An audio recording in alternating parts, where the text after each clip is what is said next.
बिस्मिल्लाहिर्रहमानिर्रहीम अस्सलाम वालेकुम। माई सेल्फ मोहम्मद तजम्मुल और आप देख रहे हैं लर्निंग पॉइंट चैनल।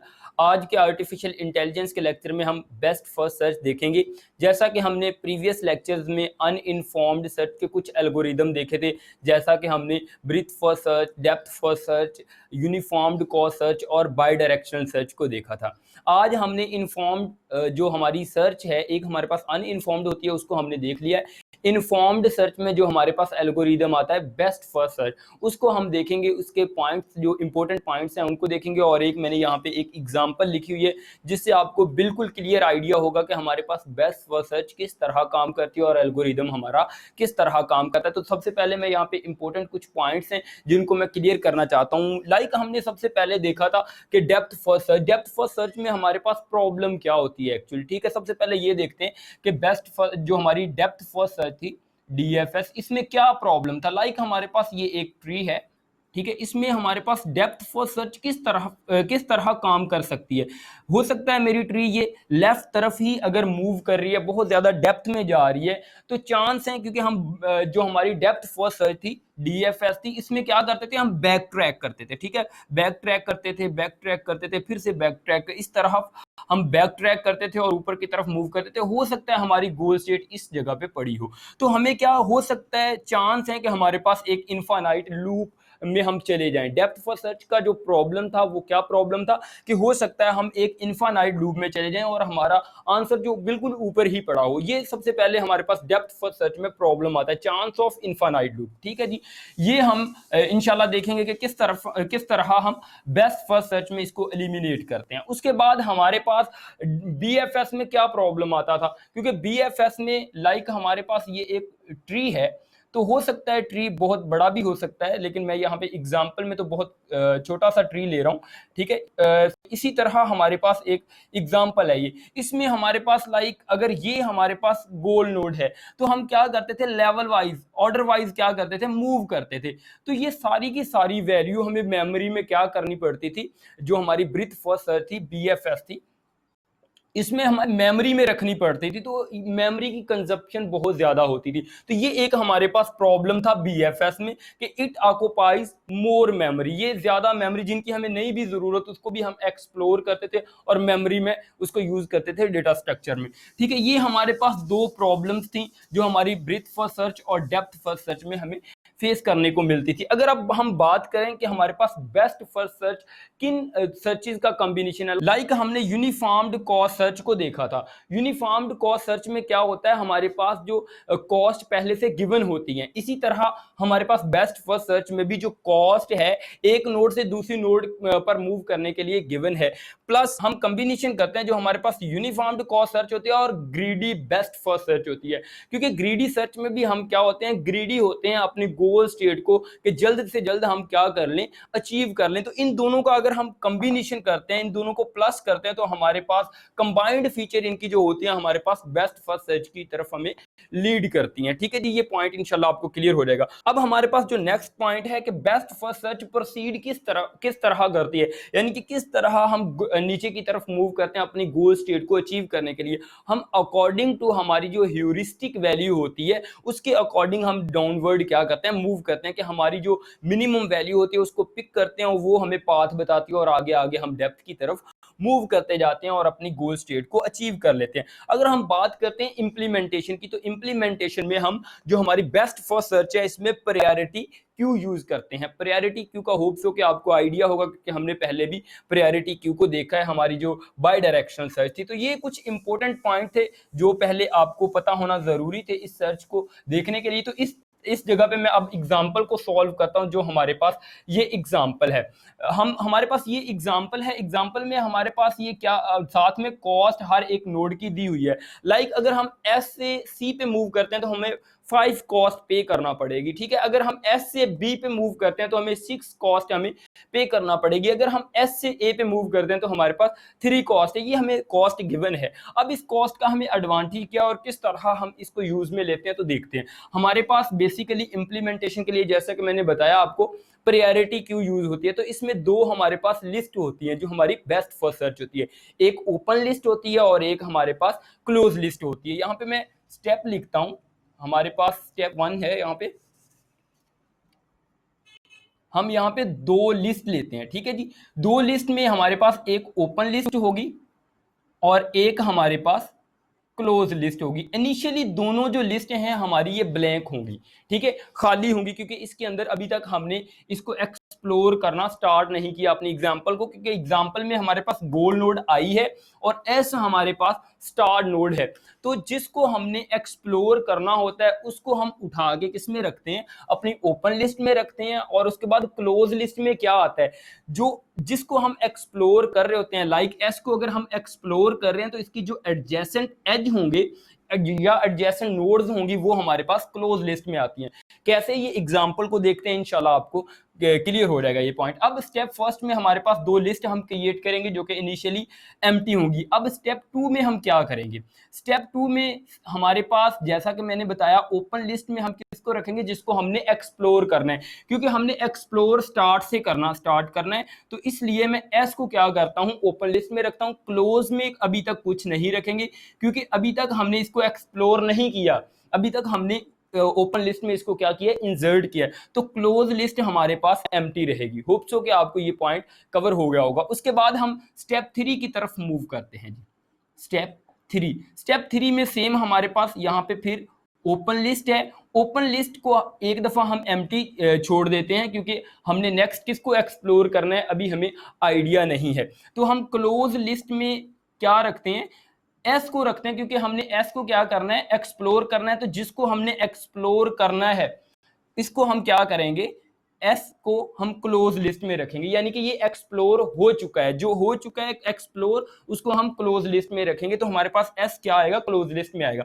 अब क्वेश्चन ये है कि हमने एस को तो क्लोज लिस्ट में रख दिया, अब ओपन लिस्ट में हमारे पास क्या आएगा।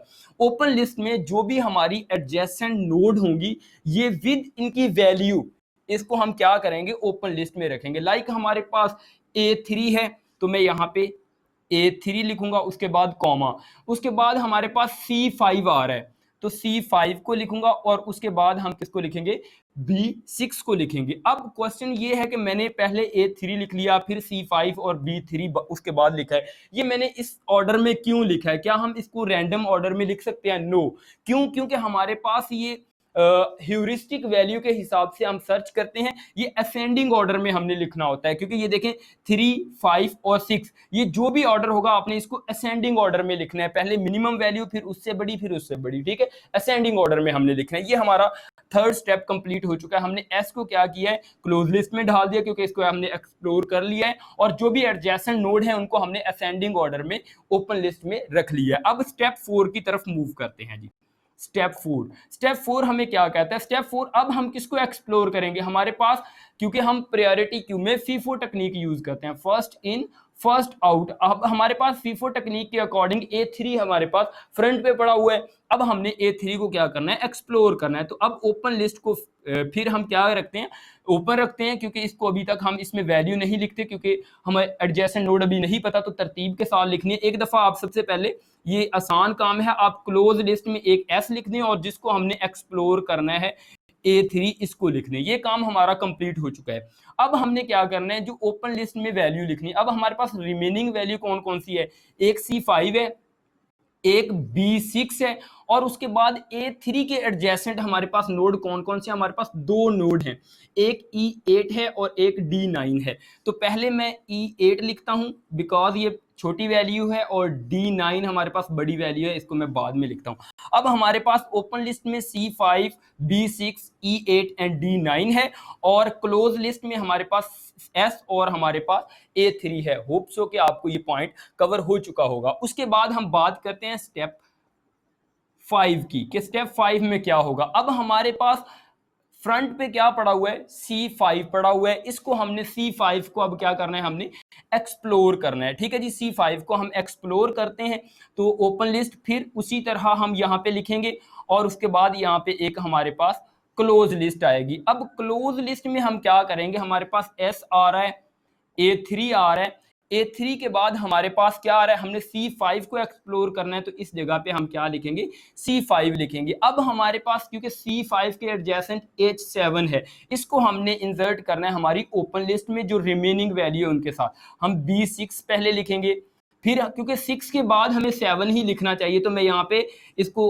अभी तरतीब दे देता हूँ। H7 मैंने लिख दिया, उसके बाद हमारे पास क्या आएगा, E8 आएगा, और उसके बाद हम D9 लिखेंगे। इसको मैंने असेंडिंग ऑर्डर में करके लिख दिया। होप सो कि आपको ये पॉइंट भी कवर हो चुका होगा कि मैंने इस तरह इसको क्यों लिखा है। ठीक है जी, क्योंकि मैंने इसको पहले ही मैंने देख लिया था कि H7 है, ये 6 के बाद आएगा, तो मैंने इसको पहले से इसको असेंडिंग ऑर्डर में तरतीब दे दिया। अब हम फिर स्टेप 6 की तरफ मूव करते हैं जी। स्टेप 6 है हमारे पास। स्टेप 6 में हम क्या करते हैं, हमारे पास यहाँ पे ओपन लिस्ट है।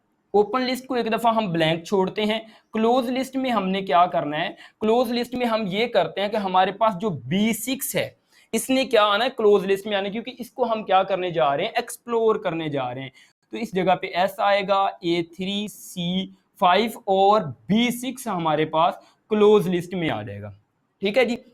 अब ओपन लिस्ट में हमारे पास क्या रहने वाला है, H7 E8 D9 ये 3 वैल्यू, और उसके बाद B6 के एडजेसेंट 2 नोड हैं, एक F12 है और एक G14 है। इसको भी हमने दोनों नोड को अपनी ओपन लिस्ट में रखना है। तो अब H7, उसके बाद E8, उसके बाद D9, और उसके बाद हमारे पास F12 आएगा, F12, और उसके बाद हमारे पास G14।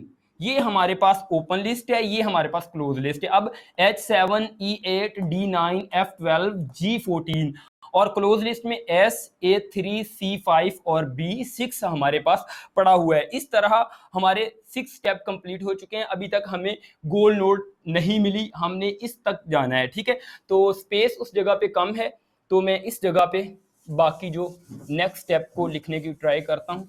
होप सो के आपको विजिबल होगा ये इस जगह पे। ठीक है जी। अब नेक्स्ट हमारे पास स्टेप नंबर 7 है, सॉरी स्टेप 7। ठीक है जी। अब यहाँ पे मैं एक ओपन लिस्ट अगेन सेम लिखता हूँ और एक मैं क्लोज लिस्ट लिखता हूँ। ठीक है जी। अब हमने किसको एक्सप्लोर करना है, अब हमने H7 को एक्सप्लोर करना है। तो क्लोज लिस्ट में हमारे पास एक S आएगा, ठीक है जी, उसके बाद हमारे पास A3 होगा, उसके बाद हमारे पास C5 होगा, और उसके बाद हमारे पास B6 होगा, और हमने H7 को एक्सप्लोर करना है, तो इस जगह पे हमारे पास H7 भी आएगा। ये हमारी क्लोज लिस्ट है। ठीक है जी। और ओपन लिस्ट हमारे पास, क्योंकि H7 को हमने एक्सप्लोर किया, इसमें हमारे पास इसके एडजेसेंट नोड जो हमारे पास है, एक I5 है और एक हमारे पास J6 है। तो अब हमने I5 और J6 को क्या करना है, अपनी जो नोड है इसके अंदर ओपन लिस्ट के अंदर इंसर्ट करना है। तो सबसे पहले हम ये काम करते हैं, पहले इसको तरतीब के साथ लिख लेते हैं। सबसे पहले हमारे पास I5 आएगा, उसके बाद हमारे पास आ जाएगा J6। ठीक है जी, J6, उसके बाद हमारे पास E8 है, E8 D9 और सॉरी D9, और उसके बाद हमारे पास F12 और उसके बाद G14 भी इसी का पार्ट है ओपन लिस्ट का। ठीक है जी, ये ओपन लिस्ट में आएंगे। अब हमारे पास टॉप ऑफ द स्टैक हमारे पास, sorry top of the queue हमारे पास I5 पड़ा हुआ है। ठीक है, जो कि हमारी गोल नोड है, जैसा कि विजिबल है आपको, हमारी गोल नोड I5 है। अब हम इसको एक्सप्लोर करते हैं, तो हमारे पास यहाँ पे स्टेप 8 आएगा जी। ठीक है, स्टेप 8 आएगा, तो हम क्या करते हैं, ओपन लिस्ट यहाँ पे लिखते हैं, और यहाँ पे क्या लिखते हैं, क्लोज लिस्ट लिखते हैं, सॉरी क्लोज लिस्ट लिखते हैं। क्लोज लिस्ट में क्या आएगा, एक S आएगा, A3 C5 B6 H7 और I5 हमारे पास आएगा। ठीक है जी, जो कि हमारी गोल नोड है। देखें, हम जब भी हम किसी भी नोड को अपनी क्लोज लिस्ट में रखते हैं, तो साथ में कंपेयर भी करते हैं, आया कि ये हमारी गोल नोड है या नहीं। जब हम I5 पे पहुंचेंगे, हम कंपेयर करेंगे, तो हमें हमारी गोल नोड मिल चुकी होगी। अब हमें ओपन लिस्ट में कुछ भी जो रिमेनिंग वैल्यू होंगी, वो ये वाली ये ओपन लिस्ट में होंगी। हमें ये जो इसके एडजेसेंट बाकी जो वैल्यूज हैं, इनको I5 के एडजेसेंट जो वैल्यूज हैं, इनको इंसर्ट करने की जरूरत नहीं है, क्योंकि ओपन लिस्ट की अब हमें जरूरत नहीं रही, क्योंकि हमारे पास जो हमारी गोल नोड थी वो अचीव हो चुकी है। अब बात करते हैं पाथ की, कि हमारे पास पाथ कौन सा बना है। हमारे पास S, उसके बाद हम A5 पे मूव कर रहे हैं, उसके बाद हम B6 पे मूव कर रहे हैं, उसके बाद यहाँ पे एरो लगा दूं ताकि पता चल जाए कि ये पाथ है। उसके बाद हमारे पास H7 पे हम मूव कर रहे हैं, और उसके बाद हम 5 पे मूव कर रहे हैं। बेसिकली ये हमारे पास हमारा पाथ बना, जो क्लोज लिस्ट में आएगा ये बेसिकली हमारा पाथ है। देखें हमने एस पे मूव किया, फिर A3 पे मूव किया, फिर हमने B6 पे मूव किया, क्योंकि इसके बाद हम B6 पे आए हैं।